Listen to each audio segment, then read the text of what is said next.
अस्सलाम वालेकुम। आज मैं बना रही हूँ आलू बुखारे की मीठी चटनी। बहुत ही ज़बरदस्त ये चटनी तैयार होती है। तो आइए देखते हैं कि मैं किस तरीके से तैयार करूँगी। सब्सक्राइब कीजिए ज्वेरिया किचन को और बेल आइकन को प्रेस कीजिए ताकि मेरी आने वाली हर नई वीडियो सबसे पहले आप तक पहुँचे। आलू बुखारे की मीठी चटनी बनाने के लिए मेरे पास 1 पाव आलू बुखारा था, जिसको मैंने पानी डालकर भिगो दिया है ताकि ये नरम हो जाए और मैं आसानी के साथ इसकी गुठलियाँ अलग कर लूँ। हाफ कप मेरे पास चीनी है। हाफ टी स्पून मैंने सफ़ेद ज़ीरा लिया है जो मैंने भून लिया है।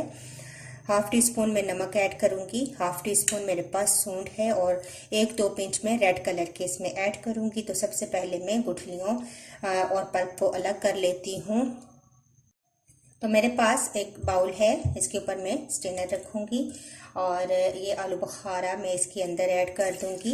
किसी ने मुझसे पूछा था कि इमली की चटनी बनाते वक्त आपने किस तरीके से जो है वो इसका पल्प अलग किया है। तो ये देख लें, सेम यही प्रोसीजर है। आप इसको पानी में भिगो दें और इसको हाथों से मल मल के आप गुठलियाँ अलग कर दें और इसका जो पल्प है ये अलग हो जाएगा। ये देखें, इस तरीके से गुठलियाँ हम अलग करते जाएंगे। इमली की चटनी में भी इसी तरीके से मैंने गुठलियाँ सारी अलग कर ली थी और पल्प जो है वो उसका बिल्कुल अलग हो गया था। ये देखें ये। और अगर आपको लग रहा है कि आराम से गुठलियाँ नहीं निकल रही तो थोड़ा सा आप इमली को या आलू बुखारे को उबाल लें और फिर ठंडा करके आप उसकी गुठलियाँ जो है वो अलग कर लें। इस तरीके से मैं सारी गुठलियाँ अलग कर लूँगी और फिर मैं इसमें बाकी चीज़ें ऐड करूँगी।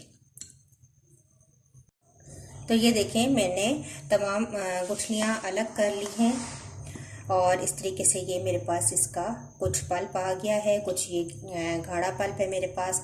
अब इन दोनों को मैं ब्लेंडर के जग में डालकर अच्छा सा ब्लेंड कर लूँगी ताकि बाकी अच्छा सा गाढ़ा सा मेरे पास पेस्ट बन जाए। इसको भी डालूंगी और मैं इसको ब्लेंड कर लूँगी। तो ये देखें, मेरे पास गाढ़ा सा पेस्ट बन गया है। अब मैं इसको जो है किसी भी पैन में डाल के इसको उबालूंगी और साथ में सारे मसाले मिक्स करूंगी।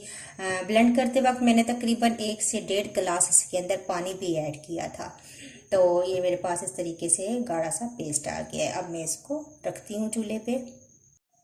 तो मैंने पैन के अंदर शामिल किया इस पेस्ट को और अब मैं इसके अंदर मसाले ऐड करूँगी। नमक मैंने हाफ टी स्पून लिया था। सफ़ेद ज़ीरा डाल दूँगी, ये भी हाफ टी स्पून था। सूंठ थी, ये भी हाफ टी स्पून है। चीनी है मेरे पास आधा कप। अब मैं इसको पकने के लिए छोड़ दूंगी, थोड़ी सी ये गाढ़ी हो जाए। और मेरे पास रेड कलर है, तकरीबन 2 पिंच इसके अंदर ऐड कर देंगे हम ताकि अच्छा सा इसका रेड कलर बन जाए। इस तरीके से अब मैं इसको पकने के लिए छोड़ दूंगी। 10-15 मिनट इसको पकने देंगे ताकि ये अच्छी सी गाढ़ी हो जाए। फिर मैं इसको उतार लूँगी। ये देखें, 10 से 15 मिनट हो चुके हैं। ये अब तैयार है और गाढ़ी भी हो चुकी है चटनी।